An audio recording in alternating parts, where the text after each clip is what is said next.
नमस्कार, मैं senior police inspector Vanita किशोर Joshi crime petrol Dastak के आज के केस में आप सबका स्वागत करती हूँ। मेरे और एक केस को कहानी का रूप देने के लिए मैंने आज ये कलम उठाई है। आप लोगों ने कहावत तो सुनी होगी, क्राइम नेवर पेज। अपराध कभी नहीं छुपता, कभी भुगतान नहीं करता। केशव नगर पुणे में भी ऐसा ही एक केस सामने आया था, जो शुरू तो हुआ था एक स्टेटमेंट के रूप में, लेकिन बाद में एक कॉम्प्लिकेटेड ज्योमेट्रिकल डायग्राम बनता गया। तो आइए देखते हैं इस केस का रूट कॉज यानी कि दस्तक। मैं स्नेहा सिंह आप सभी का स्वागत करती हूँ हमारे शो में, जिसका नाम है मिलन अपनों से अपनों का। हमारा एक ही लक्ष्य है, अपनों से अपनों को मिलाने का। और आज के इस एपिसोड में हम बात कर रहे हैं एक ऐसी जोड़ी की जो घर से 2 साल पहले भागी थी लव मैरिज के लिए। पापा, आई एम सो सॉरी, मैंने आपका दिल दुखाया। मैं आपको हमेशा गलत समझती रही। भले ही बच्चे अपने माँ बाप को पराया समझे, पर माँ बाप कभी बच्चों के दुश्मन नहीं होते। देखो अब सब कुछ ठीक हो जाएगा। क्या ठीक हो जाएगा? हाँ मनीष, ये क्या तमाशा है? ये कोई तमाशा नहीं मंदिरा, ये सच्चाई है। ये तुम्हारे सफेद पोश बाबा जो सोफे पे बैठ के बड़े बड़े भाषण दे रहे हैं ना, असल में इन्होंने 3 लोगों का खून किया है। इन्होंने 3 खून किए, और ये बात मैं नहीं, आई ने मुझे खुद बताई। अगर फिर भी भरोसा नहीं है मेरे पे तो खुद पूछ लीजिए ना आई से, सामने है ना आपके सामने। स्नेहा, अभी माँ से सच उगलवाओ, इससे अपने को टीआरपी मिलने वाली है। गायत्री जी, क्या ये बात सही है? नहीं, मैंने ऐसा कुछ नहीं बोला है। आपने ही बोला था ना कि मंदिरा को लेके भाग जाओ, वरना मंदिरा के बाबा तुम्हें जान से मार देंगे। बोला था कि नहीं? आप सबके पब्लिक के सामने बता दो बस। अरे ये क्या बोलेगी? मैं बताता हूँ ना, मंदिरा का हमसे समझौता तुझे मंजूर ही नहीं है, क्योंकि तू मंदिरा को खुश देखना नहीं चाहता। और ये जो हरकत की है ना तुमने, इससे साबित हो रहा कि हम गलत नहीं थे, तेरी जात ही ऐसी है हमारी ऐसी चाह, हम मानते हैं, लेकिन कम से कम आपके साथ खूनी नहीं है। चुप, बहुत हो चुका। और तू सुन ले, तेरा ये फैसला है ना, उस वक्त भी हमें मंजूर नहीं था और आज भी मंजूर नहीं है। इसके आगे अपनी शक्ल मत दिखाना हमें। बाबा बाबा बाबा बाबा, प्लीज उन्हें माफ कर दीजिए। प्लीज बाबा, प्लीज ऐसा मत कीजिए। मैं उनकी तरफ से आपसे माफी मांगती हूँ। अरे मर गए तेरा आई बाबा। चल। अजीत जी, प्लीज, हमें आपसे 2 मिनट ए भैया, तेरी नौटंकी बंद करो। ये तेरे शो पे ना मैं मानहानि का दावा ठोक सकता हूँ। सर, ऐसी बात नहीं है, प्लीज आप 2 मिनट। चल। बाबा सर, प्लीज रुकिए सर।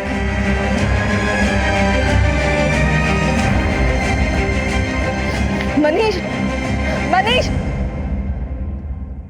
टीवी जैसे मनोरंजन के माध्यम पे मनीष ने एक हलचल मचा दी थी। एक लाइव शो में सब लोगों के सामने अपने फादर इन लॉ अजीत पर एक संगीन आरोप लगा दिया, जो अखबारों की सुर्खियों में आ गया।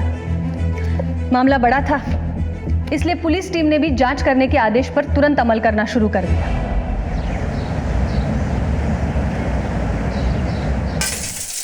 झूठ बोल रहे हो तुम। मैं झूठ क्यों बोलूंगा मंदिरा? चलो एक पल के लिए मान लिया कि तुम सच कह रहे हो। मेरे बाबा ने 3 लोगों की जान ली है, लेकिन क्या तुम्हें पता है कि वो 3 लोग कौन है? पर तुम्हें जान के क्या करोगी? मैं झूठ नहीं बोल रहा। ये क्या चल रहा है आपके सेट पर? आपको अंदाजा भी है कि आपका ये शो बाहर कितनी बड़ी चर्चा का विषय बन चुका है? किसी ने आपके शो पर इतने बड़े जुर्म का खुलासा किया है। अगर ये खुलासा बेसलेस साबित हुआ ना, तो आपके लिए अच्छा नहीं होगा। आप हमें मनीष के घर का एड्रेस और उसका फोन नंबर दीजिए। मनीष जी साहब, मैं और मंदिरा एक ही कॉलेज में पढ़ा करते थे। हम दोनों बहुत अच्छे दोस्त थे भी साहब, पर ये दोस्ती प्यार में कब बदल गई पता ही नहीं चला। मैं एक गरीब परिवार से, पिताजी और मैं ऑटो चलाते हैं। मंदिरा के बाबा की नज़र में हमारी कोई हैसियत ही नहीं थी।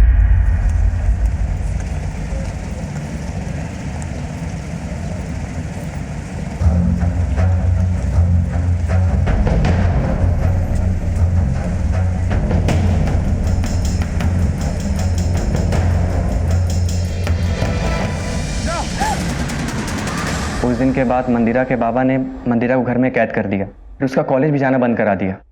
फिर एक दिन आई, क्या बोल रही हो? अगर मुझे मंदिरा को लेके भागना होता तो कब का भाग जाता। हमें बाबा का दिल जीतना है. देख बेटा, ये दिन कभी नहीं आने वाला. तू नाही ओळखत मंदिराच्या बाबांना. अरे वो बहुत भयानक आदमी है. मंदिरा के बाबा किसी को माफ नहीं करते. अरे 1 साल पहले तो उन्होंने 3 खून करके लाशों को गाड़ दिया है. तो तुम दोनों को भी नहीं छोड़ेंगे, तुम दोनों को मार डालेंगे वो. और एक बात, ये सब मंदिरा को कभी नहीं बताना. बस इतना कर, जितना जल्दी हो सकता है तो यहाँ से कहीं दूर चला जा मंदिरा को लेके. मेरी बात मान ले और यहाँ पे कभी वापस मत आ बेटा. मेरी बात मान ले तो भाग जा यहाँ से. मुझे लग रहा था कि आई सच बोल रही है, इसीलिए मैं और मंदिरा भाग निकले. 2 साल भटकते रहे. मुझे कई बार महसूस भी हुआ साहब कि मंदिरा के बाबा के लोग मुझ पे नजर रख रहे हैं. ये दर दर भटकने के बाद थोड़ी शांति मिली तो मंदिरा ने शो में जाने की जिद पकड़ ली. मैंने काफी मना भी किया साहब, पर मनीष, क्या लगता है तुम्हें, तुम्हारी पत्नी कहाँ गई होगी? ये काम उसके बाबा का ही है. मैंने कई बार उसके फोन भी ट्राई किया, 2 बार रिंग भी बजे, फिर उसके बाद उसका फोन स्विच ऑफ हो गया.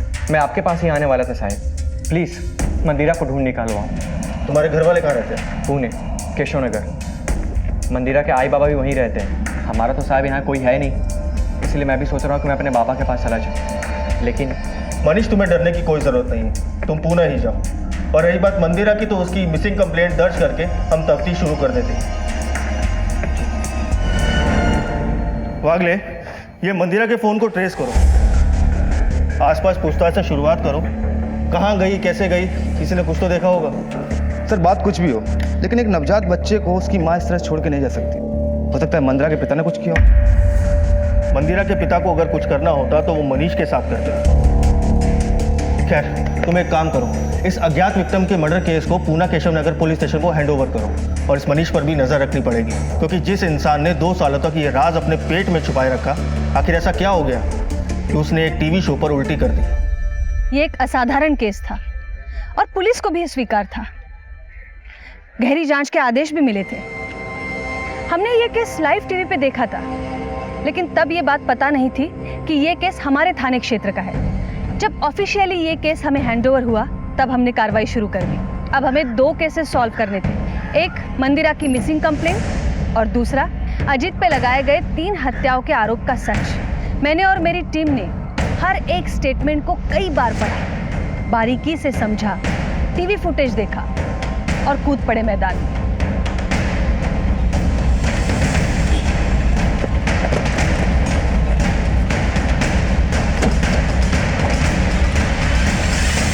सुलह करने गए थे अपने बच्ची से.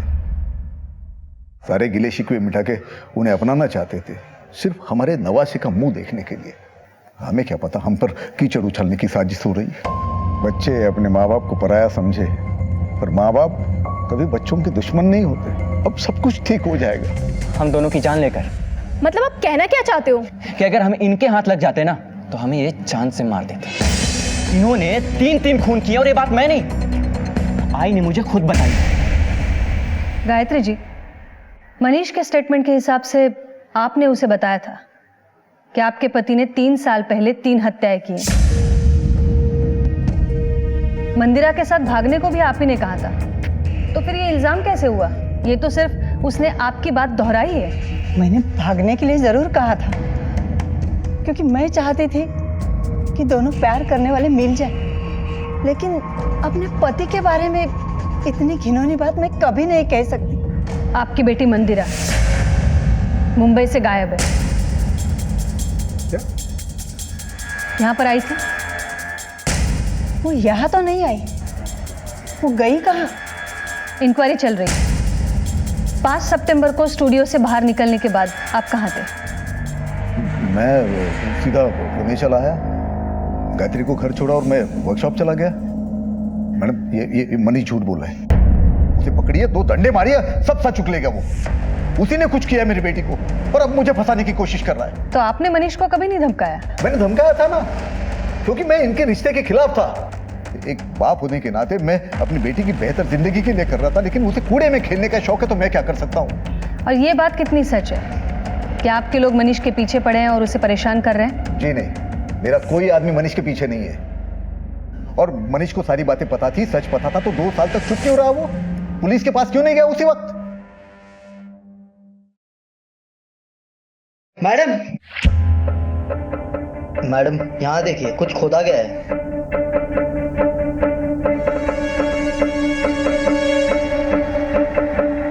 मैडम, ये सारे निशान ताज़े हैं, लगता है हाल फिलहाल में खुदाई हुई है, और ये टायर के निशान भी ताज़े हैं। हो सकता है ये इसी गाड़ी के हो। राणे एक काम करा, ये टायर मार्क्स के प्रिंट भी निकालो। अजित राव, या जरा इकडे या। ये सब क्या है? पौधे लगाने के लिए खोदा था मैडम, कुछ नहीं है इसके अंदर। मैडम आप काम का शक कर रहे हो, चाहे तो आप खुदाई करके देख लो। कैसा है ना अजित राव, पुलिस जब खुदाई करती है तो 3 साल क्या 300 साल पुराने गड़े मुर्दे भी निकल आते हैं, बोलने भी लगते हैं। तुम्हारे दामाद ने तुम्हारे ऊपर 3 हत्याओं का इल्जाम लगाया है। असल में इन्होंने 3 लोगों का खून किया है। बेटी मंदिरा घर से गायब है और तुम यहाँ पौधे लगा रहे हो। राणे, ये टायर मार्क्स के प्रिंट निकलवाओ और मिट्टी का सैंपल भेजो फॉरेंसिक लैब तुरंत। Right madam. चला अजित राव, भेटूया लवकरच। और हाँ, पुन्हा छोड़ के कहीं मत जाना।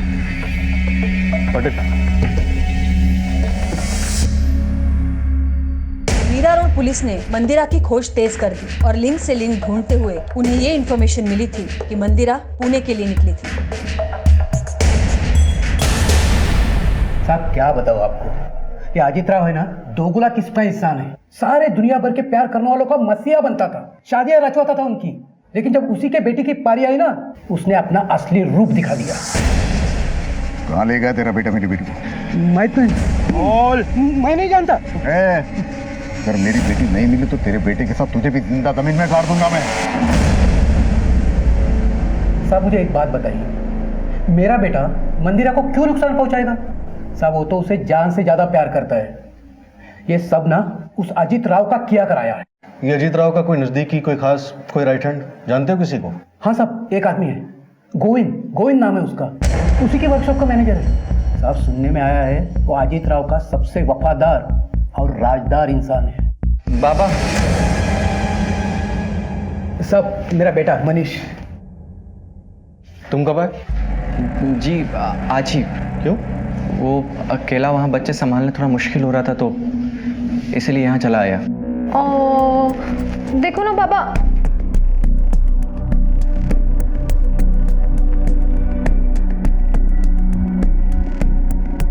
ये कौन? तुम्हारी बहन? नहीं साहब, ये हमारी पड़ोस में रहती हैं, बहुत अच्छी दोस्त है हमारी। साहब मंदिरा कुछ पता चला क्या? पता चल जाएगा, तुम जरा होशियार रहना।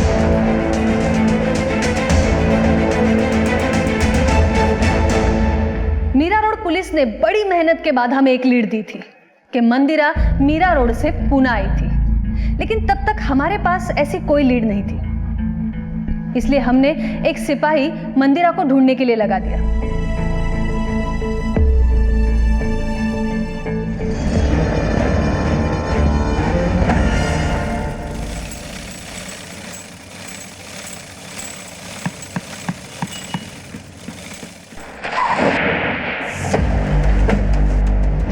जी मैडम। तुम कौन हो? जी मैं यहाँ का मैनेजर गोविंद। आपके बॉस अजीत 5 सितंबर को यहाँ कब आए थे? करीब 2 बजे आए थे, बहुत परेशान थे। हम सबने उनका टीवी शो देखा था, उनके दिल पे क्या बीती होगी ये तो वही जानते हैं। रात भर यहीं बैठे, किसी से कोई बात नहीं की, फिर वो चले गए। ये मनीष ने जो आरोप लगाया है वो सच है या झूठ है? ये अजीत पाटिल की किसी से कोई दुश्मनी है? नहीं मैडम, अजीत सर तो बहुत अच्छे इंसान है। मैडम मुझे तो लगता है मनीष का कोई गेम है, पता नहीं वो क्या चाहता है, ये तो वही जाने।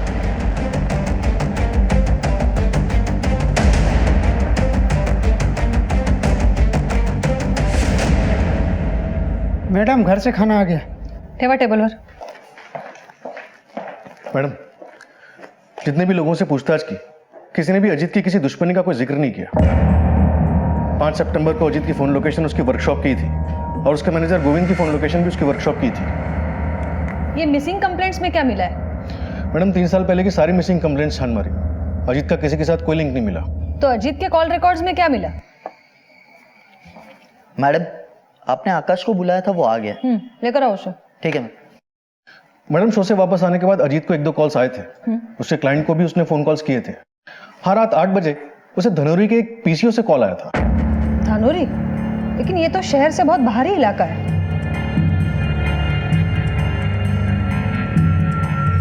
देख, हमें पता है तू कुछ तो जानता है, तो तुझे जो कुछ भी पता है वो सीधे सीधे बता दे। बोल। मैडम, दरअसल गोविंद ने आपसे एक बात छुपाई थी। अबे आकाश, तू कब काम करना सीखेगा है? तुझसे एक चैन लग रही नहीं है।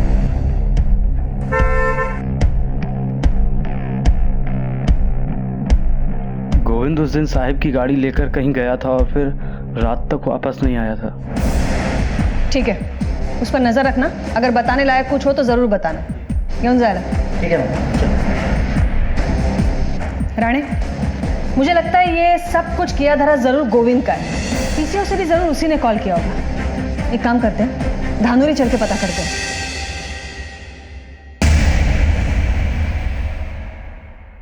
कुछ पता चला मंदिरा का? पता नहीं कहाँ गई होगी। रितु, मेरा तो बिल्कुल दिमाग ही नहीं काम कर रहा। बाप की करनी बेटी को भुगतनी पड़ रही है, वहां उस बाप की और यहाँ इस बाप मैं हूं ना तुम्हारे साथ। मैं ध्यान रखूंगी गर्व का। मनीष, मैंने मंदिरा के लौटने के लिए व्रत भी रखा हुआ है। क्या साहब, मोबाइल के जमाने पे पीसीओ पे आएगा तो याद रहेगा ना साहब? यही था साहब। कुछ और नोटिस किया? कोई इसके साथ था? कोई कारोबार? हाँ साहब, हाफ रहा था, हाथ पे और कपड़ों पे मिट्टी लगी हुई थी। किस तरफ से आया था वो? जंगल की ओर से आया था।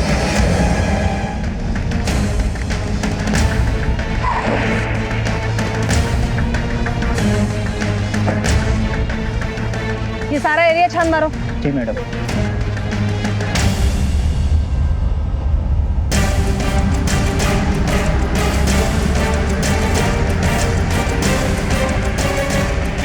मैडम, यहाँ देखिए, कुछ खोदा गया है।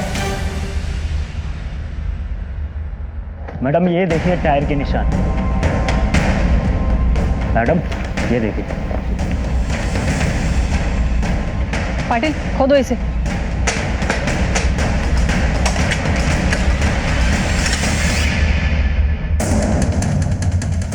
रानी, इसका मतलब हत्याओं का जो आरोप लगा है वो सच है। असल में इन्होंने 3 लोगों का खून किया है।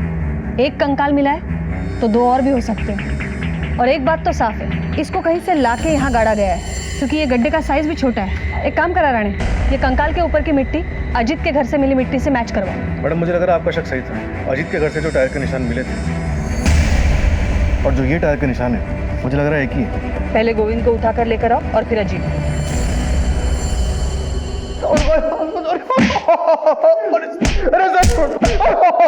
पटेल, थामा। चलो उठ। साहब, मैं सच कह रहा हूँ साहब, मैंने कुछ नहीं किया। धनोरी के पीछे वालों ने तुझे पहचान लिया है। अजीत के घर से मिले टायर के निशान और तेरी गाड़ी के टायर के निशान मैच हो गए हैं। अब अपना मुंह खोल दे, ये तो बहुत लंबा जाएगा। तो गोविंद, साहब मैं सच कह रहा हूँ, मुझे कुछ नहीं मालूम। रानी, इसको अजीत के लिए त्याग करने का इतना शौक चढ़ा है तो अच्छा है ना, हमारे पास भी काफी सबूत है। बाकी के 2 खून भी इसके नाम पर डाल दो, केस क्लोज कर। ठीक है ना मैडम? मर्डर चाहे 1 हो या 3 हो, होगी तो उसे फांसी। मैडम, एक मिनट मैडम, मैंने सिर्फ एक खून किया है, वो भी अजीत सर के कहने पर। बाकी 2 किसने के मुझे नहीं पता, सच्ची कह रहा हूँ। मैंने तो खुद टीवी पर देखा था उस खून के बारे में। किसको मारा था तूने? यहाँ पर मैनेजर बनना है ना तुम्हें? हाँ मालिक। ओ, विकास को रास्ते से हटा दो। हटा दो मतलब? मार दो उसको।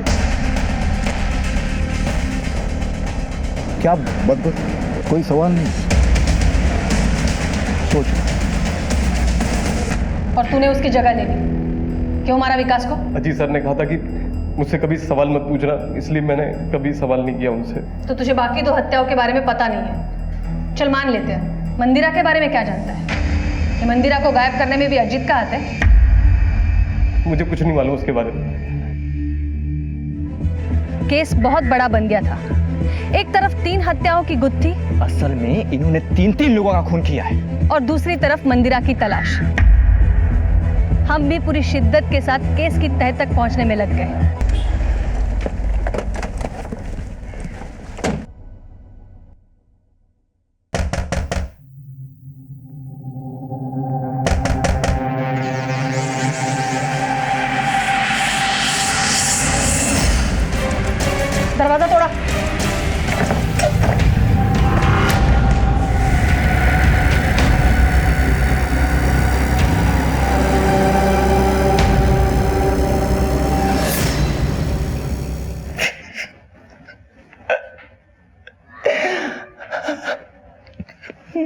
मुझे माफ कर दी मंदिरा, प्लीज वापस आ जा मंदिरा, हमसे गलती हो गई, प्लीज मंदिरा।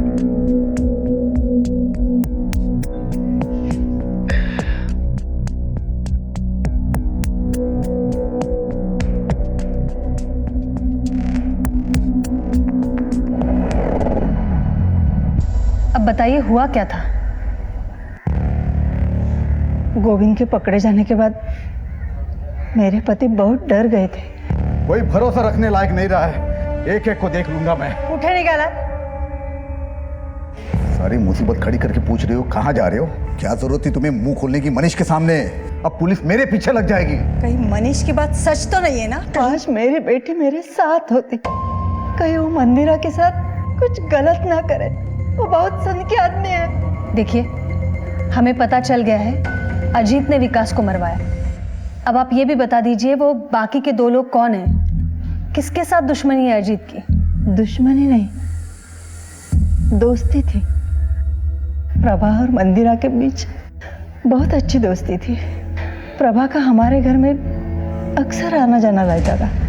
बाबा ये मेरी बेस्ट फ्रेंड है प्रभा, और कल संडे है ना, तो मैंने सोचा कि ये हमारे घर पे स्टे कर लेगी, इसलिए मैं उसको ले आई। अरे हाँ, क्यों नहीं? तो ये भी तो अपनी ही है, और ये यहाँ रहेगी तो तुम्हारा भी मन लगा रहेगा। रिलैक्स बेटा। बाबा मीला घर दाखव हो, देखो। आजा तुझे घर दिखाते हैं, आजा। आई अरे आता तर त्यांची नजर प्रभावर होती, फिर उन्होंने प्रभा का ब्याह विकास से करवा दिया। मंदिरा, ए लवकर ये। काय झालं बाबा? आज मैंने इन दोनों की शादी करा दी है, देखो कितने खुश लग रहे हैं। और आज के बाद ये दोनों यहीं रहने वाले हैं।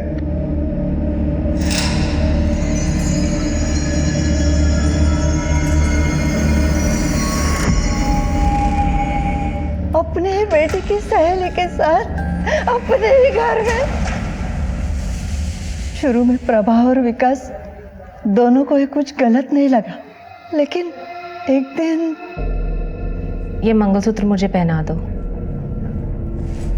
पहनाने का काम विकास का है। तेरे चोंचले सिर्फ मेरे साथ बेड में।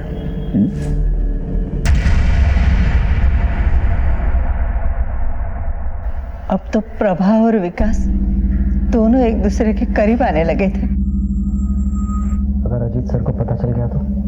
अगर उसने कुछ करने की कोशिश की ना, तो उसका असली चेहरा मैं सबके सामने ले आऊंगी।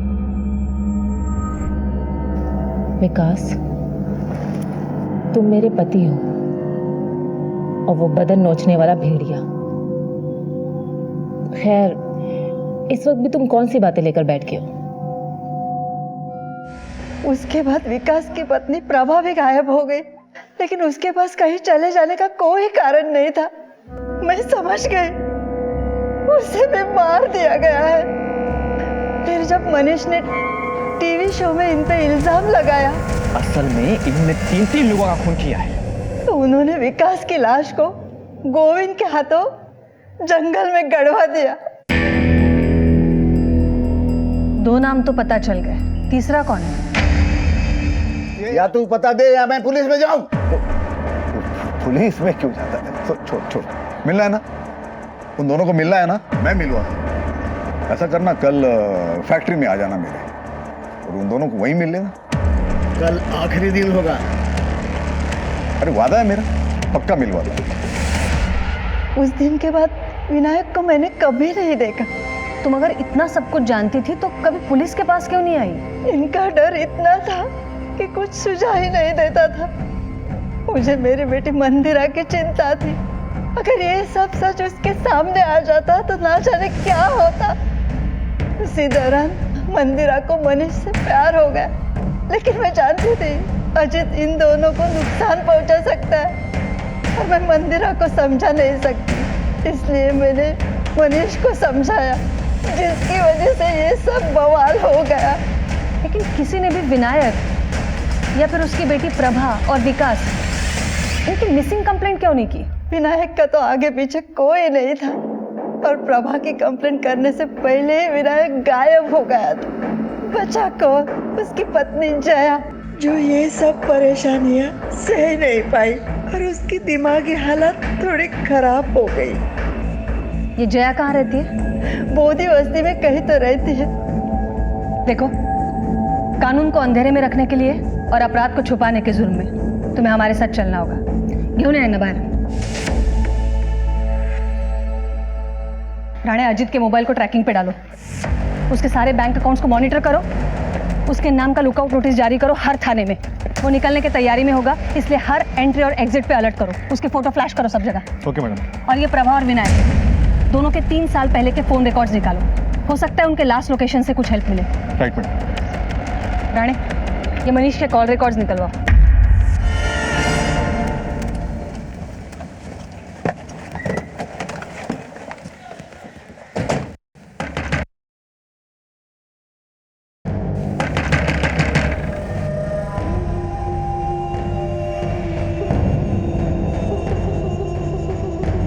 जया गोखले,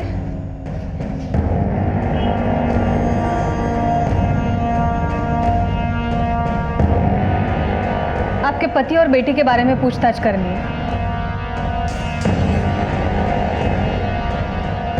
प्रभा तो चली गई अपने पति के साथ शादी करके। मेरे पति उसकी शादी के खिलाफ थे। और आपके पति विनायक गोखले, बताइए। प्रभा के भाग जाने के बाद वो मुझे छोड़ के किसी दूसरी औरत के पास चले गए। ये आपको किसने बताया? अजीत भाई साहब ने। मुझे उनसे मिलना है। आप अपने पति से आखिरी बार कब मिली थी? 3 साल पहले अजीत भाई साहब के वर्कशॉप में उनसे मिलने गए थे। उसके बाद यहाँ कभी नहीं आया। आपको वो मिले क्या? तहकीकात शुरू है, अगर कुछ पता चलता है तो हम आपको जरूर बताएंगे। बताना। मुझे कुछ पता चला तो मैं भी बताऊंगी। चला राणे।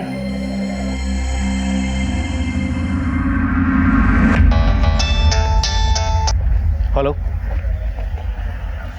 ओके मैडम, मनीष के कॉल रिकॉर्ड्स आ गए। ये ऋतुजा उर्फ ऋतु, इससे क्या चक्कर है तुम्हारा?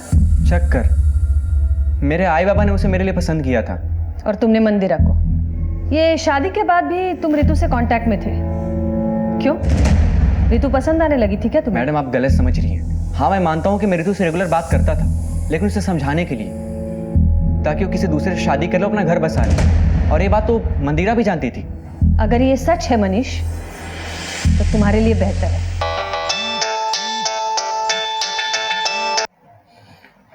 हेलो।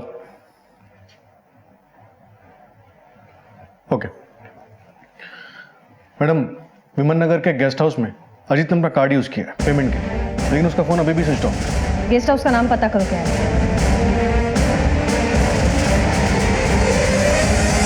हाँ मैम, ये यहीं रुके थे और अभी अभी चेकआउट किया है। कहाँ गए हैं? मैम, वो यहाँ से एयरपोर्ट के लिए टैक्सी बुक करके गए हैं। टैक्सी नंबर दे सकती हैं आप?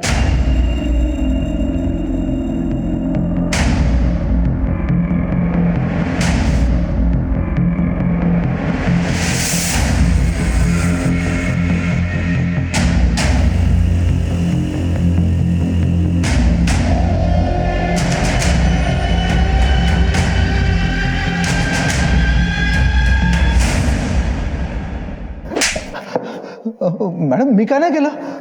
एक कहावत तो सुनी होगी तूने, क्राइम नेवर पेज। हर जुर्म एक निशान छोड़ता है, जिसे ढूंढते ढूंढते पुलिस मुजरिम के गिरेबान तक पहुंचती है। तेरा पर्दाफाश।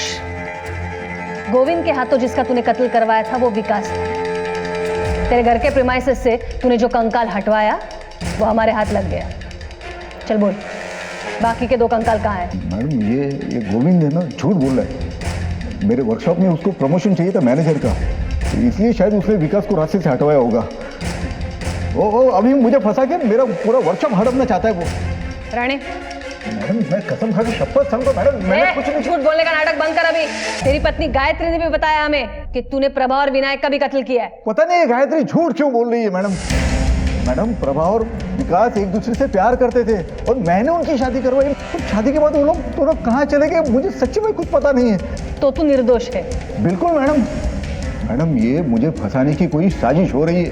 मैडम मेरी बेटी गायब होने का इल्जाम मुझे लगाया गया, उसके बाद ये विकास तो मर्डर, और मैडम प्रभा और उसके बाप विनायक से मेरा कोई लेना देना ही नहीं है। तो हमें देखकर भागा क्यों तू? मैं डर गया ना मैडम, वो मतलब आप लोग मुझे किसी केस में फंसा दोगी, इस डर से मैं भाग गया वहां से। अभी तक हमारे हाथ में विनायक और प्रभा की हत्या का कोई ठोस सबूत नहीं है। अगर कोई कुछ जानता है तो वो है अजीत, जो निर्दोष होने का ढोंग कर रहा है। राणे, एक बात तो तय है, ये प्रभा और विनायक दोनों गायब है, और गायत्री के पास भी कोई वजह नहीं है झूठ बोलने की। इसका मतलब है हमें अब दूसरा रास्ता अपनाना पड़ेगा। जया ने बताया कि विनायक आखिरी बार अजीत से मिलने उसकी वर्कशॉप गया था, उसकी कॉल लोकेशन भी वही बताया, और उसके फोन की IMEI नंबर को ट्रैक करके पता चला है कि उसका फोन अभी तक ऑन नहीं हुआ। इसका मतलब है जो कुछ भी हुआ है अजीत के वर्कशॉप पर हुआ है।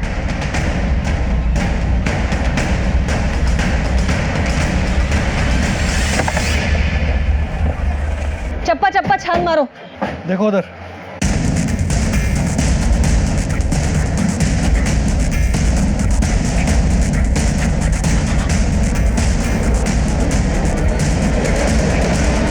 मैडम इधर कुछ मिला है।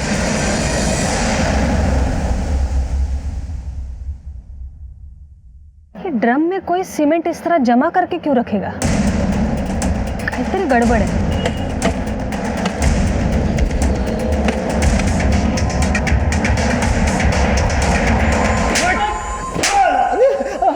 मैडम सब कुछ सच सच बोल देता, आता कशाला मारता है वाला। अब झूठ बोलने से कोई फायदा नहीं है। तुझे बता दे कि ये दूसरी बॉडी विनायक की है, जिसे तूने अपने वर्कशॉप पे बुलाया था। इसके मोबाइल का लास्ट लोकेशन तेरे वर्कशॉप का है, इसके मोबाइल की लास्ट कॉल भी तेरी है। आता फक्त खरं बोलायचं। विनायक अपनी बेटी प्रभा को लेके मुझे बहुत परेशान कर रहा था। उसने मुझे धमकी दी मेरे खिलाफ पुलिस में जाएगा।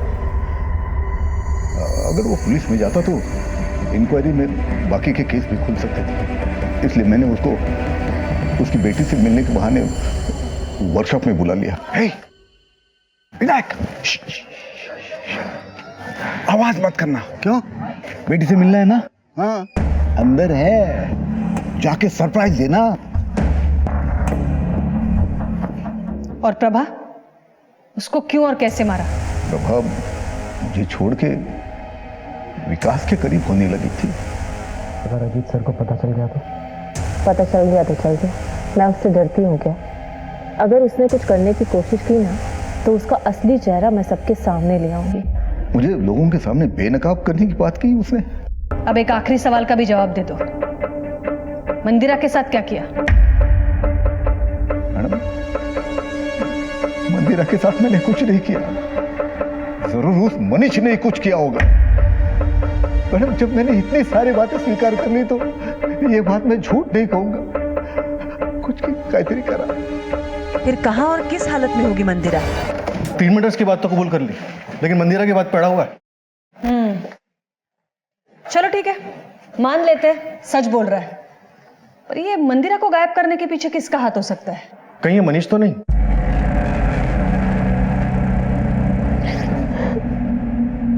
मनीष, मैं तुम्हें ऐसे नहीं देख सकती। तुमने तब से मंदिरा मंदिरा की रट लगाई हुई है, और एक वो है जिससे तुम्हारी थोड़ी सी भी परवाह नहीं। प्लीज रितु, मेरा दिमाग वैसे भी डिस्टर्ब है, कम से कम तुम तो ऐसी बातें मत करो। हाथ जोड़ता तुम्हारे सामने, मुझे अकेला छोड़ दो।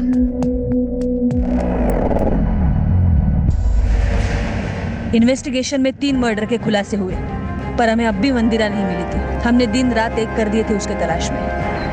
इस औरत को देखा है कहीं? हाँ साहब, इसको मैं बोझ बस्ती में छोड़ा। मैडम, मंदिरा की खोज करते करते मुझे एक बात पता चली, उसे आखिरी बार बोध बस्ती में देखा गया था। मैडम बोध बस्ती में तो ये क्या कर रहे हैं? राणे, चप्पा चप्पा छान मारो घर का। देखो इधर। गप्पा बसायचा, झूठ बोला ना हमसे। 5 सितंबर को मंदिरा तुमसे मिलने नहीं आई थी, मंदिरा तुमसे मिलने आई थी।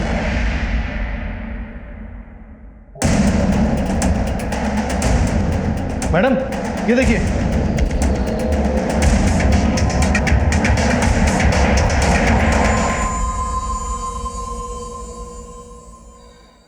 क्यों मारा एक निर्दोष को? क्योंकि उसके साथ ऐसा ही होना चाहिए था। आंटी प्रभा और विकास कहाँ हैं? वो तो 3 साल पहले अपने पति के साथ चली गई। और विनायक अंकल वो कहाँ चले गए? वो भी मुझे छोड़ के चले गए। लेकिन ये सब तुम मुझे क्यों पूछ रही हो? और ये सब आपको किसने बताया? तेरे बाबा ने। मंदिरा क्या बात है? बोलो तो। मंदिरा? आंटी हाँ मनीष ने बाबा पर ना हाँ 3 हत्या के इल्जाम लगाए और ये 3 लोग हैं जिनके बारे में बाबा ने बताया कि वो हमें छोड़कर चले गए हैं।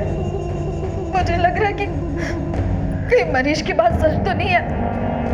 पापा ने कहीं 3 लोगों को मार तो नहीं दिया? मैंने उसे बंदी बना के रखा था, वो भाग न जाए इसलिए मुझे लगा उसे ढूंढते उसका बाप वहां आ जाएगा तो मैं उससे अपना बदला ले लूंगी। लेकिन ये मंदिरा बहुत ही कमजोर निकली, जल्दी मर गई।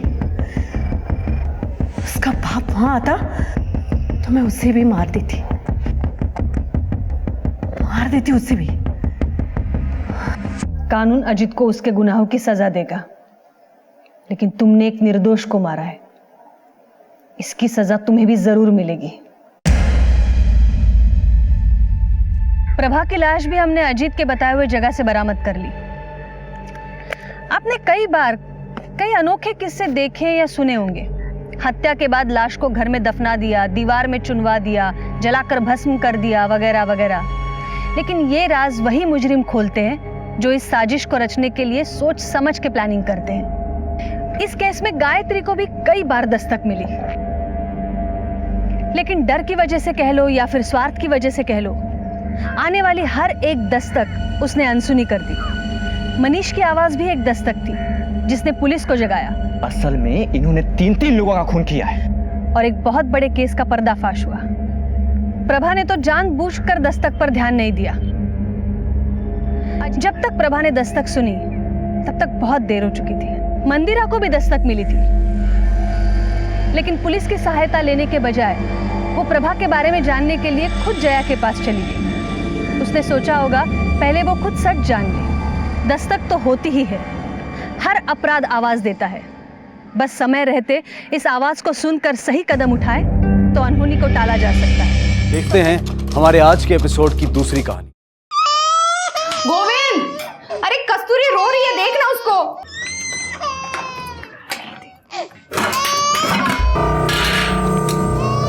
चावल तो खत्म था ही, आटा भी खत्म हो गया। रोटी कैसे बनाओ?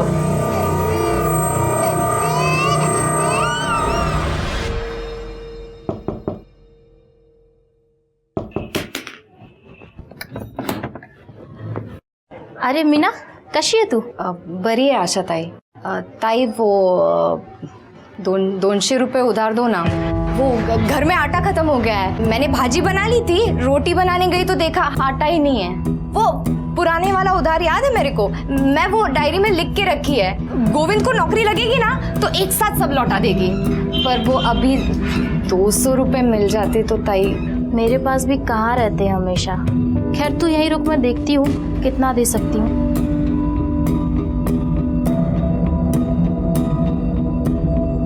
मीना, तू गोविंद को बोलती क्यों नहीं है कि वो कुछ काम वाम करे?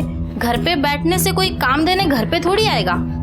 हाँ ताई, वो उसका दोस्त बोल रहा था, उसने भी बोला कि 2-4 दिन में काम मिल जाएगा उसको। ले ये पकड़, ये 200 है, पहले के 800, 1000 हो गए। हो ताई, मैं लौटा देगी आपको सब। शेख से बात की है मैंने, तेरे को ना मुंबई जाना पड़ेगा पार्सल लेके। क्या? हाँ, 2-4 दिन का काम होगा। अगर तू सब काम ठीक किया तो तेरी नौकरी पक्की समझ। लेकिन मुंबई अब भी जाना पड़ेगा ना, तो भी जाओ, क्योंकि काम तो चाहिए। घर कैसे चलेगा? कौन कब तक हम लोगों को उधार देगा? जगदीश भाऊ, मैं तो कहती हूँ ना, आप भी इनके साथ जाओ। पता नहीं अकेले काम ढूंढेंगे या नहीं।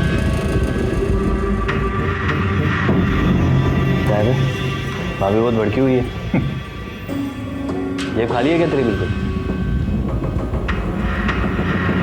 वैसे एक और काम है, उधर से पैसा भी जल्दी मिलेगा।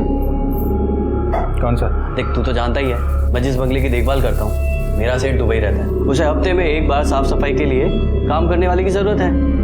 अगर मीना भाभी ये काम करने को तैयार हो जाए तो मैं आगे बात करता हूँ। बोल क्या बोलता है तू?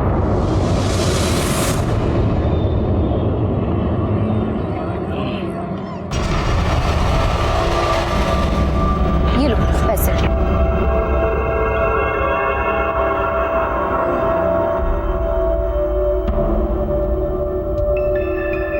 अरे बाप रे बाप, कितना बड़ा घर है ये।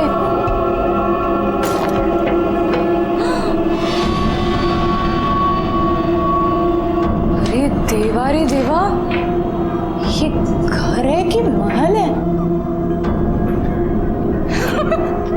मस्त है।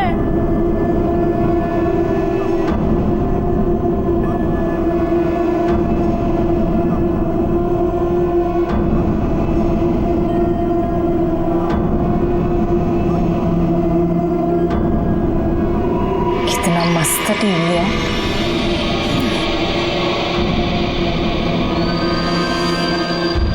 मीना, येड़ी है का तू? ये सब देखने में टाइम निकल जाएगा तो काम कब करेगी?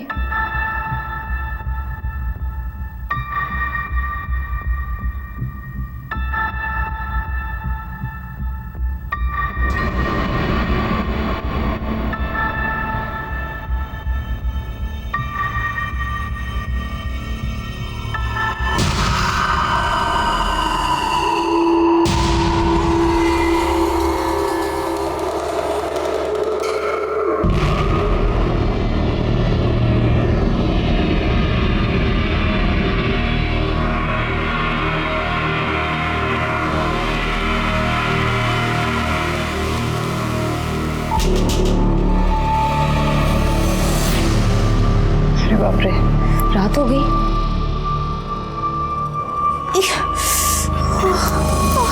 सिर भी दुख रहा है।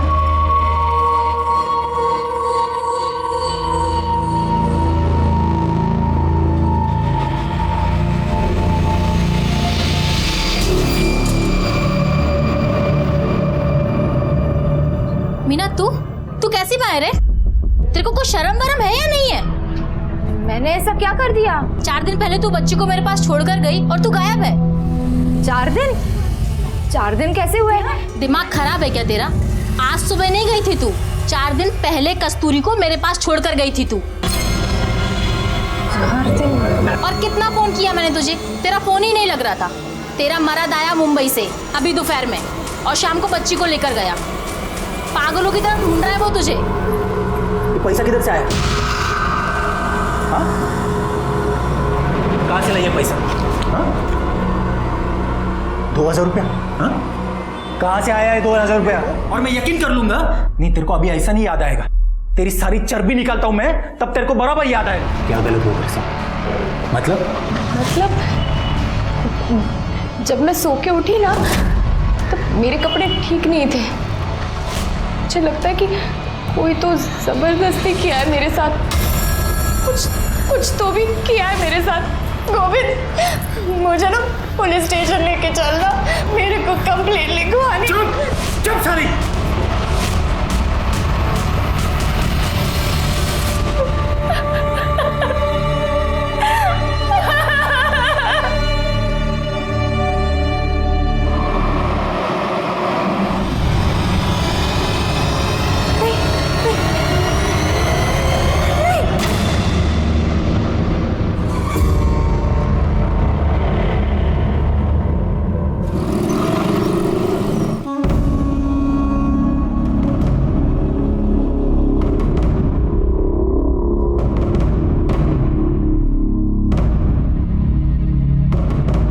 होता है थांबा, कुठे चाललात?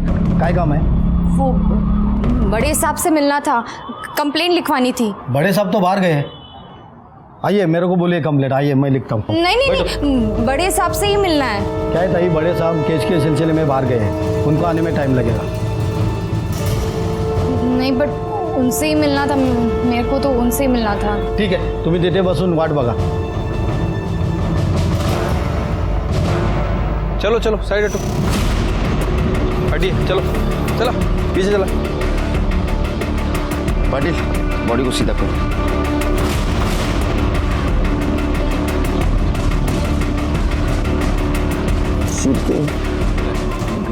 इसमें एक मोबाइल है, कुछ मेकअप का सामान है, कुछ पैसे और सर ये आधार कार्ड मिला।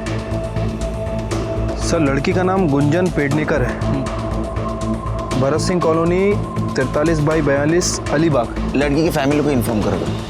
ठीक है सर। और इसके कॉल डिटेल्स और मोबाइल लोकेशन भी चेक करो।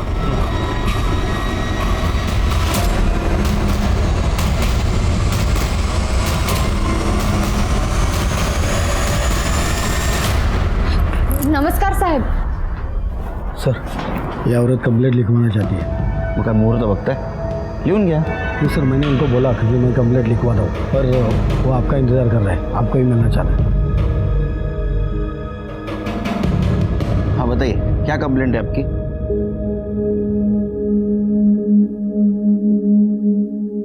साहब अभी ना 6 दिन पहले मेरे पति के दोस्त घर पे आए थे। मैं जिस बंगले की देखभाल करता हूँ, मेरा सेठ दुबई रहता है। उसे हफ्ते में एक बार साफ सफाई के लिए काम करने वाले की ज़रूरत है। अगर मीना भाभी ये काम करने को तैयार हो जाए तो मैं आगे बात करता हूँ। बोल, क्या बोलता है तू? हाँ करेगी ना वो। अरे जब तक मेरा काम शुरू नहीं होता तब तक तो करेगी ना। हाँ कर लेगी, मैं कर लेगी। ठीक है, फिर मैं बात करता हूँ अपने सेठ से।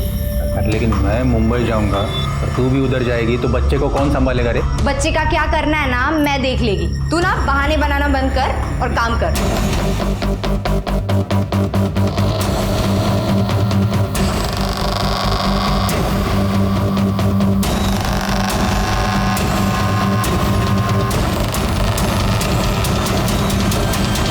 आज सुबह नहीं गई थी तू, 4 दिन पहले कस्तूरी को मेरे पास छोड़कर गई थी तू। कहाँ से आया है 2000 रुपया? मेरे को कोई सुई लगाया था, कोई लाल कमीज वाला आदमी था, उसका चेहरा याद नहीं मेरे को, और एक खाकी वर्दी कोई तो आदमी था उसके साथ। साहब मुझे ऐसा लगता है कि मेरे साथ जबरदस्ती की गई है साहब।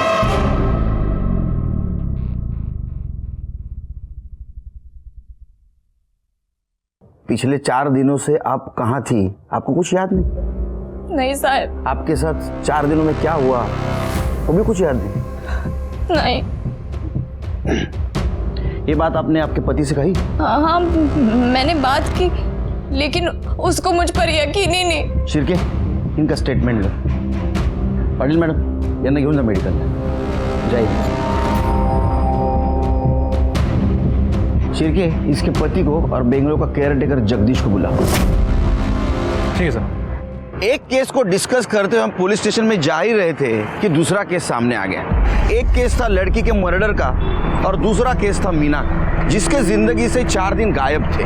हाँ 4 दिन गायब थे, और उन 4 दिनों में उसके साथ क्या हुआ है उसे कुछ याद नहीं था। सिर्फ धुंधला सा याद आ रहा था कि उसके साथ रेप हुआ है। कितना भयानक है, एक लड़की के जिंदगी से 4 दिन गायब हो जाना, हम सोच भी नहीं सकते। शुरू में लग रहा था कि ये दोनों केस अलग हैं, लेकिन जैसे जैसे हम केस की जड़ तक जहाँ पहुँचे तो समझ में आया कि दोनों केस एक दूसरे से जुड़े हैं, और इसके जुड़ने की वजह बहुत ही घटिया और घिनौनी थी। साहब मैं ही वो बंगले की देखभाल करता हूँ, और मीना भाभी को मैंने ही वहाँ काम पे लगवाया था। तो तेरे को पता होगा ना वहाँ कौन आता है, कौन जाता है, क्या चलता है? साहब मैं ही सुबह शाम आता जाता हूँ नज़र मारने, और सेठ तो दुबई में है, 2-4 साल में कभी कभार आए तो आए, नहीं तो नहीं आते, और कोई नहीं आता जाता नहीं है। तो वो 4 दिनों में मीना वहाँ नहीं दिखाई दी तुझे कभी? साहब मैं और गोविंद मुंबई में थे 4 दिन से, इसके काम के सिलसिले में ही गए थे, और वो तो गोविंद को पैसे और काम दोनों की ज़रूरत है, इसलिए मीना भाभी को साफ़ सफाई के लिए मैंने वहाँ लगवाया था। अब मुझे पता होता कि मैं ही फंसूंगा तो मैं ऐसा कभी नहीं करता साहब। मैंने तो सिर्फ अपने दोस्त की मदद करने की सोची सर। तुझे क्या म्हणणं? साहब जगदीश खरं बोलता है, हम दोनों भी मेरे काम के लिए मुंबई में थे, कल शाम को ही लौटे।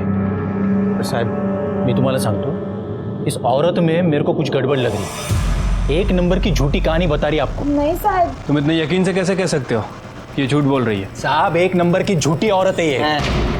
आवाज, वरना पूछो ना इसको, पूछो इसको कि 4 दिन के अंदर 2000 रुपये कहाँ से लाई है। नहीं, जबकि उसको याद ही नहीं कि वो कहाँ थी, क्या हुआ उसके साथ। सर वो सब कुछ तो उसको धुंधला याद है, पर 2000 रुपये कहाँ से आया यही याद नहीं। झूठी है सर, ये झूठी। आवाज खाली सांगितलं ना, सच क्या है झूठ क्या हम पता करेंगे। एक बात याद रख, उसको तकलीफ दी, मारा पीटा ना, अंदर करूंगा, उल्टा लटका के मारूंगा, समझा? आवाज चढ़ाता है। शिर्के सर, मीना को और ये जगदीश को लेके जाओ बंगले पर। अगर वहां कुछ कांड हुआ है तो क्लू तो जरूर कुछ ना कुछ मिलेगा।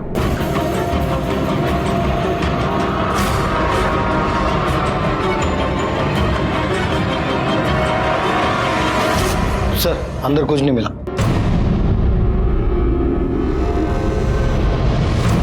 सर, पूरा बंगला चेक किया लेकिन कहीं कोई एविडेंस नहीं मिला है। शिर्के, ये गोविंद और जगदीश के सीरियल डिटेल्स निकाल, एक दूसरे को बहुत सपोर्ट कर रहे हैं। हो सकता है दोनों ने मिलकर कांड किया हो।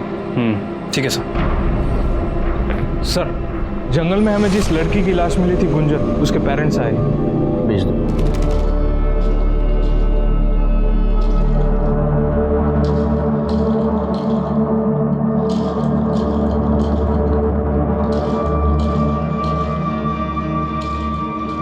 पेडणेकर साहेब, तुमची मुलगी 4 दिवसांपासून गायब होती और आपने मिसिंग कंप्लेंट तक नहीं लिखवाई, क्यों? पहले थोड़ी पढ़ा लिया साहब। मतलब? इससे पहले 10 बार भाग चुकी है। हमें लगा कि हर बार की तरह इस बार भी वापस आ जाएगी। आई एम सॉरी, लेकिन आपके पास देख के बिल्कुल नहीं लगता कि आपकी लड़की या आपकी बहन मर चुकी है। बिल्कुल बिल्कुल दुखी नजर नहीं आते आप। वो इसलिए क्योंकि हमें पता था कि उसके साथ एक न एक दिन ऐसा कुछ होने वाला है। बहुत समझाया था उसे, एक नहीं सुनी उसने। हमेशा अपनी जिद पूरी करनी होती थी उससे, ये उसे जिद का नतीजा है। जिद मतलब? जिद मतलब वो नवीन, उसी ने दिमाग खराब किया था उसका। पहले हमारा पैसा देखकर उसे अपने झूठे प्यार के जाल में फंसा लिया, और अब जब उसे लगा कि उसे कुछ नहीं मिलने वाला है तो मार दिया हमारी बच्ची को। ये नवीन का एड्रेस या फोन नंबर है आपके पास? नवीन? जी सर। इसे जानते हो? सर ये मेरी फ्रेंड गुंजन है सर। फ्रेंड या गर्लफ्रेंड? सर, लेकिन आप ये सब क्यों पूछ रहे हो सर? हुआ क्या है सर? उसकी डेड बॉडी मिली हमें। क्या सर? नहीं सर, ऐसे मत बोलिए सर। सर, मेरी गुंजन नहीं मर सकती। बैठो। नहीं सर। बैठो बैठो।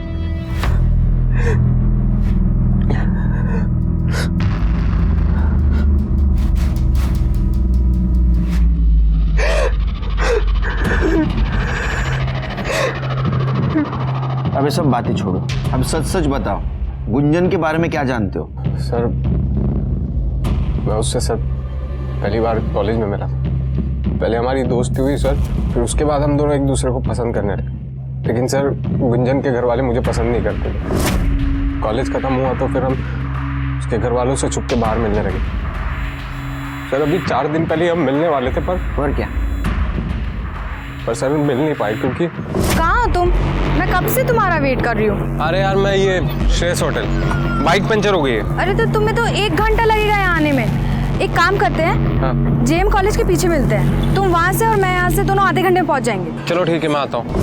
सर, मैंने जेएम कॉलेज के पीछे उसका 2 घंटे तक वेट किया, लेकिन सर वो नहीं आई और उसका फ़ोन भी स्विच ऑफ आ रहा था। फिर सर मैं वेट करके अपने घर चला गया। क्यों? तुमने कोशिश नहीं की जानने की वो क्यों नहीं आई? नहीं सर, मुझे लगा कि उसको लेट हो रहा होगा तो वो अपने घर चली गई हो। तो सर मैंने फ़ोन इसलिए नहीं किया कि सर अगर मैं कॉल करता और उसके घर वालों को पता चलता तो सर वो लोग सर प्रॉब्लम करते। क्या प्रॉब्लम करते? अभी कुछ दिन पहले ही मैंने फ़ोन किया था तो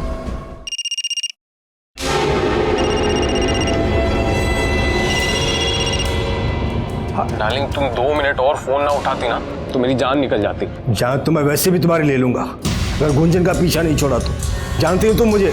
अंकल नहीं, अंकल आप बेकार में गुस्सा हो रहे हैं। अंकल, हम एक दूसरे से बहुत प्यार करते हैं। अंकल, हम शादी करना चाहते हैं। औकात है तेरी मेरा दामाद बनने की? खबरदार इसका पीछा किया तूने तो जिस दिन ऐसी मजबूरी आई ना, जान से मार दूंगा तुझे और इसका भी गला घोट दूंगा। उस दिन के बाद वो जब भी घर पर होती थी तो मैं उसको फ़ोन नहीं करता। ठीक है, तुम जाओ। जी सर। केस सॉल्व होने तक शहर से बाहर नहीं जाने का। जी सर।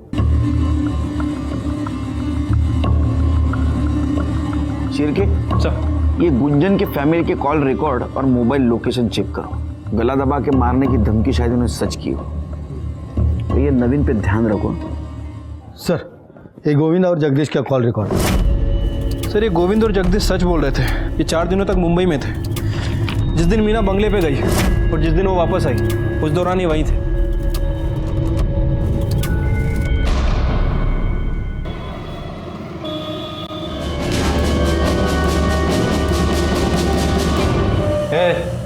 तू क्या देख रहा है? हाँ, पसंद है तेरे को? चाहिए तेरे को? हाँ, अरे चाहिए तो बोलना मेरे को। अरे नहीं बाबू, कैसे बात कर रहे हो आप? लगता है आपको दारू चढ़ गई है। अरे शर्मा क्यों रहा है कमल? तेरे को चाहिए ना तो मेरे को बोल। सिर्फ 2000 रुपए देने का और रात भर मजा लेने का इसके। हो क्या बोलता है तुम्ही? अरे नहीं बाबू, नहीं चाहिए मुझे। अरे 200 रुपए सिर्फ। नहीं बाबू। साले फोकटिया, तो तेरे को क्या सब कुछ फोकट में चाहिए? चल निकल बाहर, निकल साले। क्या करते हो तुम्ही? साला फोकट में चाहिए। ए, क्या देख रही है? हाँ, बुरा लगा तेरे को? दर्द हुआ? साला कस्टमर है क्या तेरा? हाँ, कस्टमर है?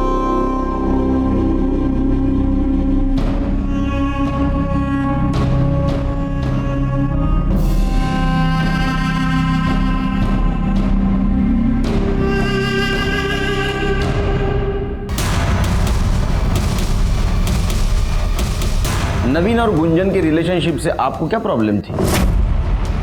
यही कि ना वो हमारी जात का था ना औकात का।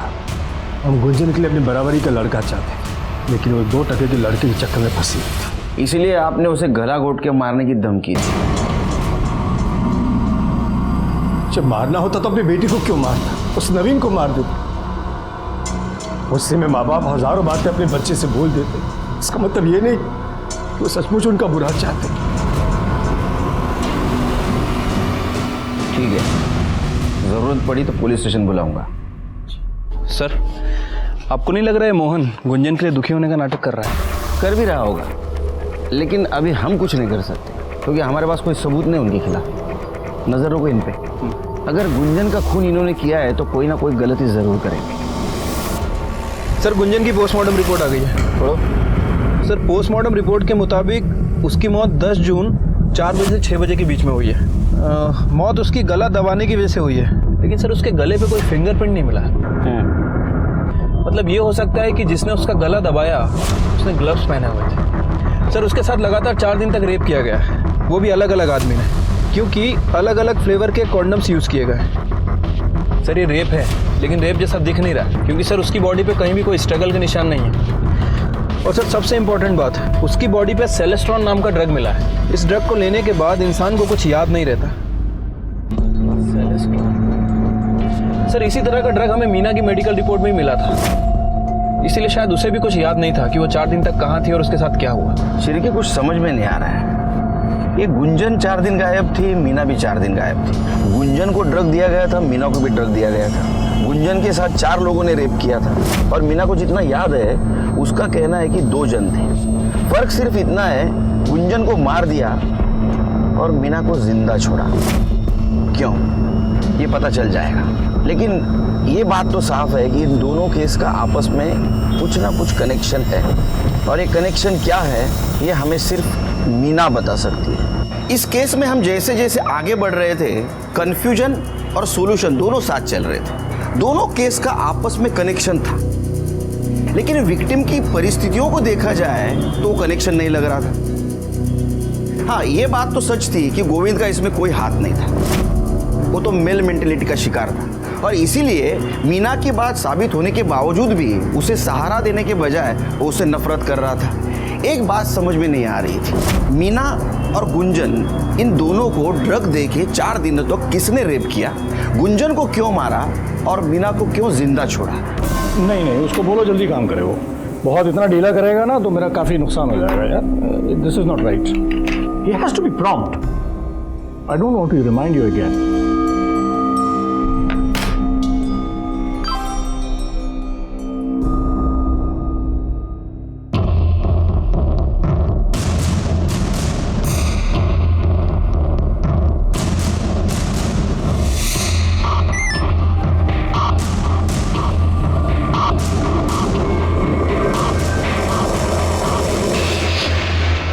देखिए कोई मेजर प्रॉब्लम नहीं है, बस ये मौसम चेंज हुआ है उसकी वजह से थोड़ा कुछ प्रॉब्लम है। आप चिंता मत करें, सब ठीक हो जाएगा। आप बैठिए।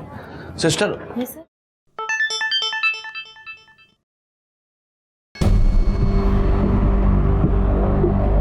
देखो मेरा काम था एडवाइस देना, वो मैंने दे दी है कि अभी शेयर बेचने का नहीं खरीदने का टाइम।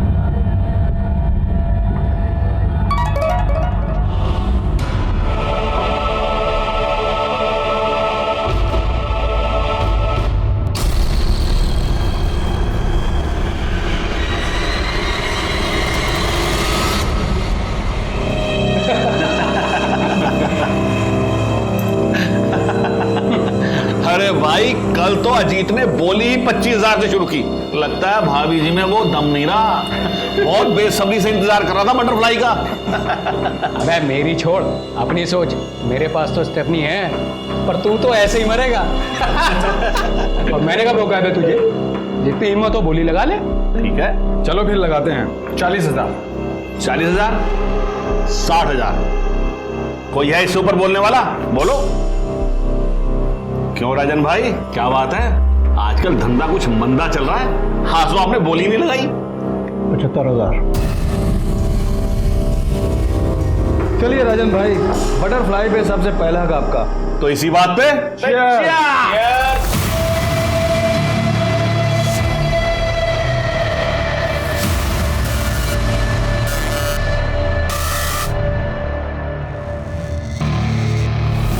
रास्ता साफ है ना? कोई दिक्कत तो नहीं? आज तक अभी हुई है?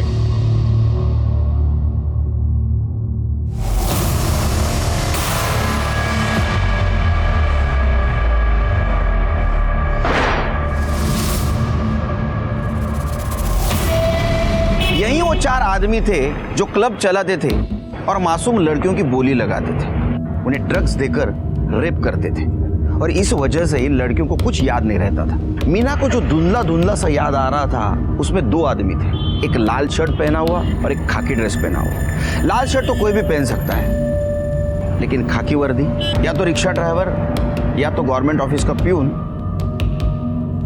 या तो हमारे डिपार्टमेंट का आदमी, कौन हो सकता है? और उसने ऐसा क्यों किया, ये सोच के मेरा सर चकरा रहा था।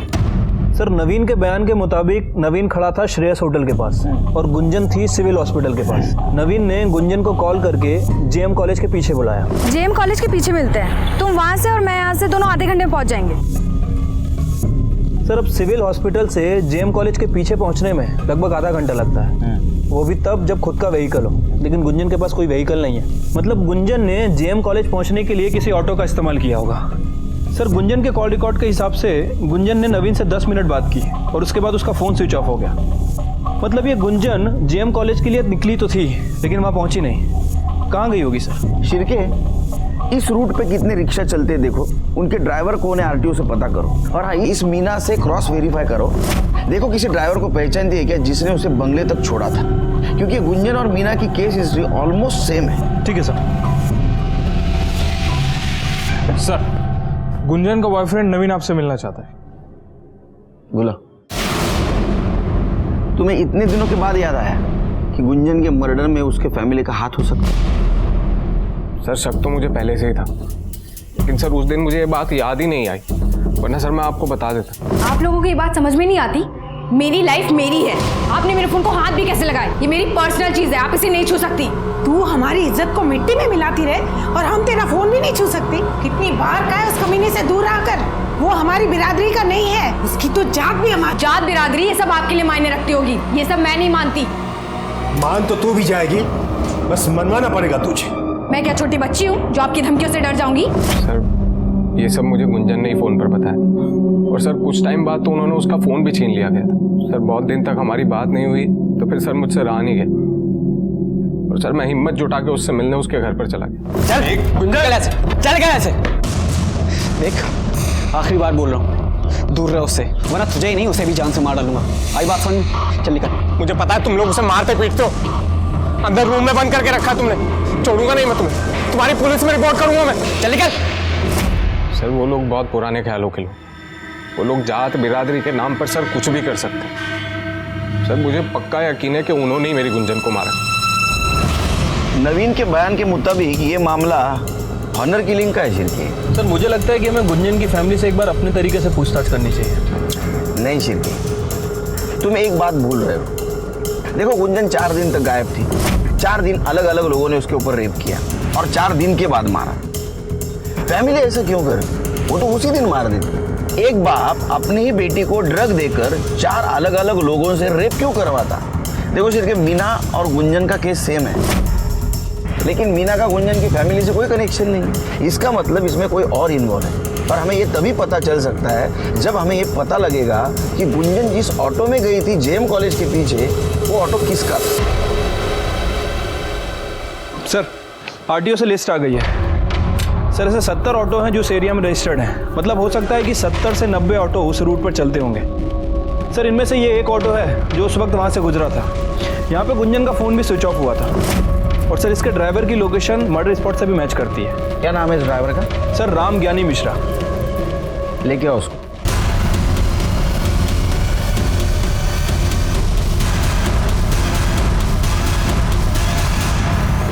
चलो राम ज्ञानी मिश्रा, क्यों मारा लड़की को? सब हमने नहीं मारा साहब उस लड़की को। हम तो सिर्फ लड़की को उठा करके वो छोड़ने का काम करते थे। वापस झूठ बोल रहा है, झूठ बोल रहा है। अब शुरू से बता, कैसे उठाता था लड़की को? वो साहब हम रिक्शा चलाते साहब, तो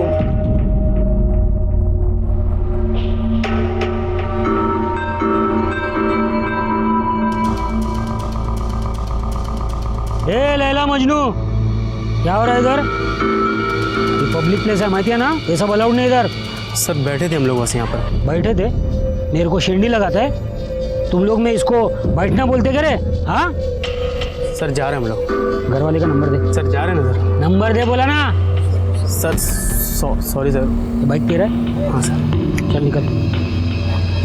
किधर? ये लड़की इधर रुक। तू अकेला जा रहे?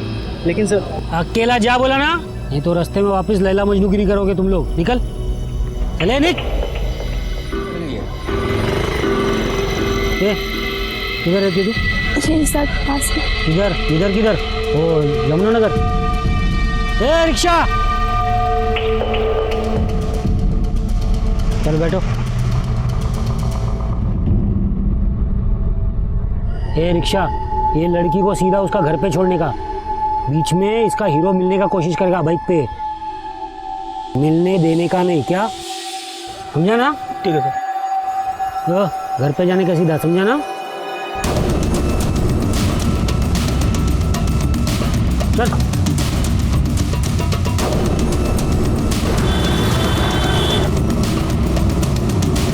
अरे सिस्टर आपको बहुत टेंशन हो रहा है, एकदम देखिए पसीना पसीना हो गई है। ये लीजिए पानी पीजिए।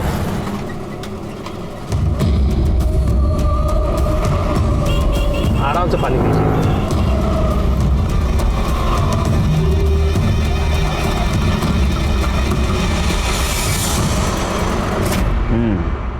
उसके बाद में लड़की को बंगले पे ले जाता था। हाँ साहब। हवलदार का नाम क्या है? कौन से चौकी का है? रमेश सिंधे है साहब, और वो नाथ ब्लॉक पुलिस चौकी के हैं साहब। एक तो इलीगल सैंडविच का धंधा लगाता है, ऊपर से मेरा शहर नहीं देगा। पुलिस को क्या येड़ा समझा तूने? हाँ सर एड़ा उसने नहीं, एड़ा तूने समझा है पुलिस को। चल अभी तेरे ठीक होने का टाइम आ गया। साहब ये इलीगल सैंडविच का क्या लीगल है क्या इलीगल, वो केबिन में बैठ के बात करेंगे। चल साहब। चल शिंदे, घ्या ना चहा साहेब। नको साहेब। हो घ्या हो या। चल अजून एक चम्मच साखर टाकतो त्यात। लो, अरे एनर्जी आएगी तो ते किधर बोलने लगोगे। लो चाय लो।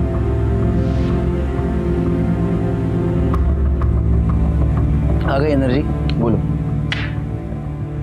बुलवाना पड़ेगा।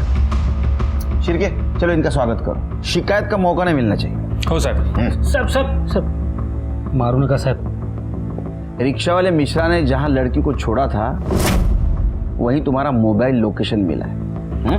आधी कहानी उसने बताई, आगे वाले तुम बताओ। साहब वो रिक्शा वाला एकदम झूठा है साहब। उसको रूल तोड़ते हुए पकड़ा ना मैंने बहुत बार, इसलिए खुन्नस निकाला है साहब। फंसाने की कोशिश कर रहा है मेरे को। अरे पुलिस वाला है शिरके, सबूत मांगेगा वो। हाँ पाटिल मैडम, सबूत लेके आओ।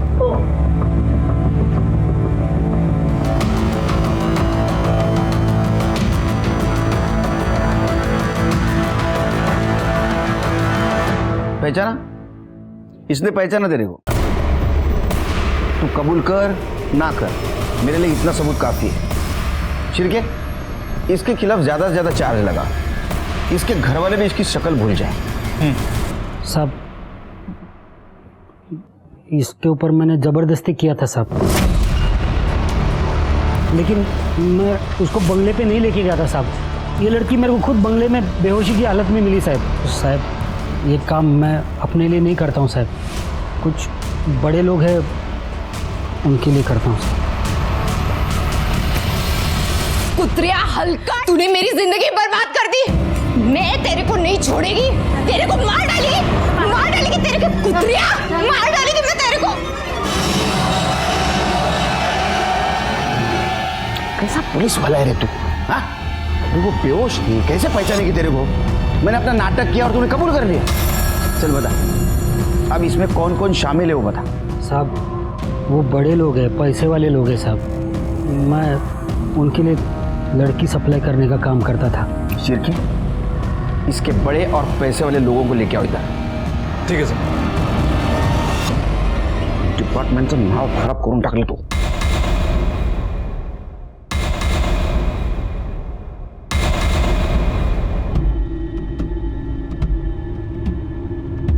इंस्पेक्टर साहब, इसके पहले कि आप मेरे क्लाइंट्स को परेशान करें, मैं कुछ बताना चाहता हूँ।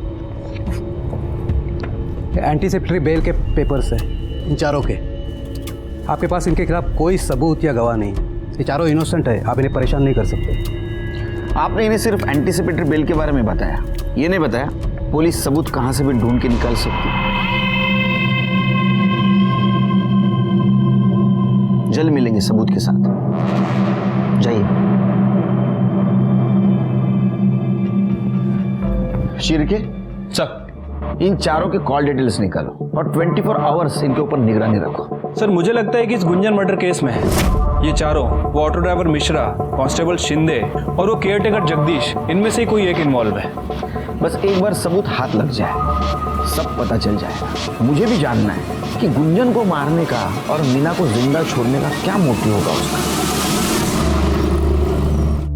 सर, इन चारों सस्पेक्ट्स के फोन रिकॉर्ड के हिसाब से ये चारों बारी बारी में बंगले में आते थे। लेकिन सर, ये देखिए, इनमें से एक बंदा इसकी लोकेशन मिश्रा ऑटो वाले की लोकेशन से मैच करती है। इसका मतलब ये है सर कि जिस दिन मर्डर हुआ ये बंगले में गया और उसके पीछे पीछे मिश्रा ऑटो वाला वहां गया। थोड़ी देर बाद मिश्रा वहां से निकला और सर वहां गया जहां गुंजन की डेड बॉडी मिली। थोड़ी देर के बाद मिश्रा वहां से भी निकल गया और सर ठीक 5 मिनट बाद इस बंदे का फोन एग्जैक्टली उसी लोकेशन पर एक्टिव था। लेकिन मिश्रा ने हमसे बात क्यों छुपाई कि वो मर्डर वाली जगह गया था और मिश्रा के पीछे ये गया? हमारा टारगेट यही है। Let's go.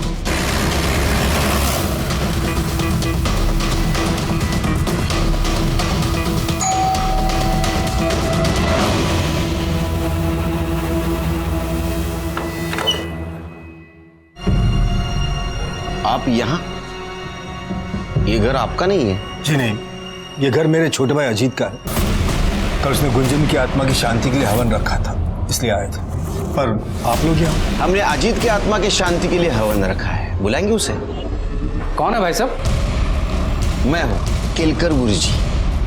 चले पुलिस स्टेशन, आपकी आत्मा की शांति के लिए हवन रखा है। चलो शुरू करो। सर, वो हम 4 दोस्तों का एक ग्रुप है, हमने एक क्लब बनाया हुआ है। उसमें हवलदार शिंदे हमें लड़कियां सप्लाई करता था। जब भी उसे कोई लड़की मिल जाती थी तो वो हमें मैसेज करता था कि बटरफ्लाई हैज़ अराइव्ड। फिर हम चारों दोस्त मिलकर उस लड़की के लिए बोली लगाते थे। जो भी सबसे ज़्यादा बोली लगाता था वो सबसे पहले उस लड़की के साथ मज़े लेता था, और जो सबसे कम बोली लगाता था उसका नंबर सबसे बाद में। तुम्हें वो लड़कियां वो ऑटो ड्राइवर मिश्रा सप्लाई करता था? सर, वो लड़कियों को बंगले पे छोड़ जाता था, फिर हम उसे डॉक्टर हरीश की दी हुई ड्रग देते थे। उससे वो लड़की बेहोश हो जाती थी और जब उसे होश आता था तो उसे कुछ याद नहीं रहता था। सर, इस बार मेरी बोली सबसे कम थी, इसलिए मेरा नंबर चौथे दिन ही आया। जब मैं वहाँ पहुँचा तो मैंने देखा कि अरे, शिंदे ने तो कहा था लड़की है, पर ये तो औरत है। चलो कोई बात नहीं। तुमने अपने भतीजी के साथ वही किया जो उन तीनों ने किया? नहीं सर, वो मेरी भतीजी थी, मेरी बेटी जैसी। अरे फिर तेरी बेटी जैसी भतीजी को इंजेक्शन क्यों दिया? उसने मुझे पहचान लिया था और मुझे डर था कि कहीं वो मेरे बारे में किसी को बता ना दे। तू मर्डर केस में तो अंदर जाएगा। एक बात बता, तुझे गोली लगाता था कि पैसा जाता कहाँ था? तुम्हारा बॉस कौन है? सर हमारा कोई बॉस नहीं है, हमारा ये सारा पैसा केयर टेकर जगदीश को जाता था। नजर रखना, मैं आता हूँ। शिर्के सर, इसके तीनों साथियों को जेल में डालो और वो जगदीश किसी भी हालत में मुझे यहाँ चाहिए। ठीक है सर। सब बताता हूँ सर। मेरा सेठ दुबई में रहता है, 2-4 साल में एक बार ही आता है। मैंने सोचा सर इसका फायदा उठाऊं और पैसे कमा लूं। तुम्हारी इस पैसों की लालच की वजह से कितने मासूम लड़कियों की जिंदगी बर्बाद हुई पता है तुम्हें? अब सड़ो जिंदगी भर जेल में। बहुत बुरा लग रहा है। आजकल अपने सोसाइटी की हालत बहुत खराब होते जा रही है। जानवर और इंसान में का फासला कम होते जा रहा है। इन 4 लोगों ने अपने मजे के लिए न जाने कितनी लड़कियों की जिंदगी बर्बाद की होगी। ऑटो वाला मिश्रा, हवालदार शिंदे और जगदीश भी उसमें शामिल था। जगदीश अपना बंगला इन घिनौनी हरकतों के लिए भाड़े पे देता था और अच्छे पैसे लेता था। इस केस में दस्तक विक्टिम के लिए नहीं थी, दस्तक उन लोगों के लिए थी जिनके मन में ऐसी घिनौनी इच्छा है और जो मासूम लड़कियों की जिंदगी बर्बाद करना चाहते हैं। उन्होंने दस्तक नहीं सुनी और उसका नतीजा आपके सामने। मैं सीनियर इंस्पेक्टर सुनील केलकर आप सबसे विदा लेता हूँ। फिर मिलेंगे अगले एपिसोड में। तब तक के लिए सतर्क रहिए, देखते रहिए क्राइम पेट्रोल दस्तक। मकसद बताना नहीं, बचाना है। जय हिंद। क्राइम पेट्रोल के ऐसे ही मजेदार एपिसोड्स देखने के लिए हमारे चैनल को सब्सक्राइब करें